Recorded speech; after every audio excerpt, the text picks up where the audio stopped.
শীতের মধ্যে সবার বাসায় চলছে পিঠা খাওয়ার ধুম, তো আমাদের বাসায়ও ব্যতিক্রম কিছু নয়। আমার আম্মু আমাদেরকে বিভিন্ন ধরনের পিঠা বানিয়ে খাওয়ালো। তো কী কী পিঠা খেলাম, কী কী আম্মু পিঠা বানিয়ে খাওয়ালো তা দেখতে হলে পুরো ভিডিওটা দেখতে হবে এবং পাশে থাকতে হবে। আসসালামু আলাইকুম, কেমন আছেন সবাই? আশা করি সবাই খুব ভালো আছেন। আমরাও আলহামদুলিল্লাহ খুব ভালো আছি। তো এই তো দেখুন, আমি পরীক্ষা ছিল, পরীক্ষা দিয়ে এসে আস্তে আস্তে সন্ধ্যা পার হয়ে গিয়েছিল। তো এসেই দেখি যে সবাই মিলে পিঠে বানাচ্ছে। তো এটাকে আপনারা কি পিঠে বলেন? আমাদের দেশে এদিকে বলে মানিকগঞ্জে আর কি বলে সেওই পিঠা বা সেমাই পিঠা, যে যেটা বলে আর কি। তো আমি ভিডিও করছিলাম বলে আমার ছেলে এসে বলছে, আম্মু আমারটা দেখাও, আমারটা দেখাও। যাই হোক, সেও তার নানু এবং মামনির সাথে কাজে লেগে গেছে। তো এগুলো পিঠে বানাতে অনেক সময়ের ব্যাপার, যার কারণে আম্মু এক ভাড়াটি আন্টিকেও ডেকে এনেছিল যাতে তাড়াতাড়ি হয়ে যায়। তো যাই হোক, পিঠে বানানো শেষ, তারপর আম্মু রান্না করতে চলে এসেছে। তখন ছেলের বাবা এসেছিল। তো আমাদের জন্য, আমরা যেহেতু ফুচকা লাভার, সবার জন্য ফুচকা নিয়ে এসেছিল। তো আম্মু রান্না করছে, আমরা পাশে দাঁড়িয়ে গল্প করছিলাম আর ফুচকা খাচ্ছিলাম। আর এটা দেখুন, এটা হলো এই পিঠের মধ্যে দেওয়া হবে যাতে একটু মুখে বাজে আর কি, মুখের মধ্যে লাগলে একটু ভালো লাগে আর কি। এই তো তো গুড় জাল দেওয়া হয়ে গেছে। তারপর আম্মু পিঠেগুলো আস্তে আস্তে দিয়ে দিচ্ছে এখানে, আস্তে আস্তে দিচ্ছে যাতে লেগে না যায়। পরে আমি বললাম, দাও আমি একটু নাড়াচাড়া দিয়ে দিই যাতে আমিও বলতে পারি পিঠে আমিও বানিয়েছি। যাই হোক, দেখুন কত সুন্দর লাগছে দেখতে এটা, মাশাল্লাহ। তো খাবার খাওয়ার আগে দেখতে যদি সুন্দর লাগে, সেটা খাওয়ার প্রতি আগ্রহটা আরও বেড়ে যায়। সবগুলো পিঠা আম্মু এখানে দিয়ে দিল। এটা জাল হয়ে যাওয়ার পরে তারপরে আম্মু এখানে দুধ দিয়ে দিবে পরে। আর এটা রান্না করতে গেলে এখনকার গুড়গুলো একটু ভেজালযুক্ত, যার কারণে দুধটা দেওয়ার আগে অনেক চিন্তা ভাবনা করে দিতে হয়।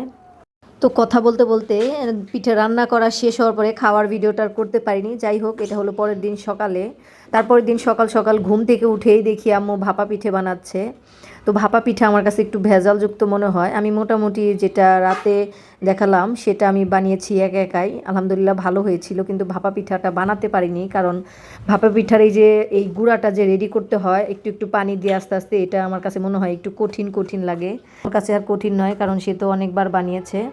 তো ভাপা পিঠে যে এখানে আম্মু গুড় এবং নারকেল কেটে নিয়েছে, প্রথমে অল্প করেই কেটে নিয়েছে। আগে প্রথমে বানিয়ে দেখবে কেমন হয়। সে এত দিন ধরে বানাচ্ছে, তারপরও তার একটু টেনশন যদি না হয়। তো আটাটা ভালো করে নাড়ার পরে এতে এখানে চালনি দিয়ে চেলে নিচ্ছে। তো আমি আম্মুকে বলেছিলাম যাতে এটা দানাটা একটু মানে ছোট ছোট থাকে, বেশি বড় না হয়, নরম নরম থাকলে তো ভালো লাগে পিঠে খেতে। আম্মু সেভাবেই, বেশি যাতে বড় না হয়, যার কারণে পানিটা একটা বুঝে শুনে দিয়ে নাড়তে হয়। তো কি বলবো, সকাল সকাল উঠেই দেখি পছন্দের সব খাবার। পিঠে মোটামুটি আমি সব ধরনের পিঠেই পছন্দ করি, তবে ঝাল পিঠেটা বেশি খাওয়া যায়, মিষ্টি পিঠে এত খাওয়া যায় না, এটুকুই পার্থক্য। তো দেখুন মাশাল্লাহ কত সুন্দর হয়েছে পিঠে। একদিকে আম্মু পিঠে বানাচ্ছে, আরেকদিকে ছোটো ভাইয়ের বউ সবজি খিচুড়ি রান্না করছে। শীতের মধ্যে সবজি খিচুড়িটাও অনেক মজা লাগে। ও যেহেতু আম্মুর কাছেই রান্না শিখেছে, তো ওর রান্নাটাও আম্মুর মতোই মজা।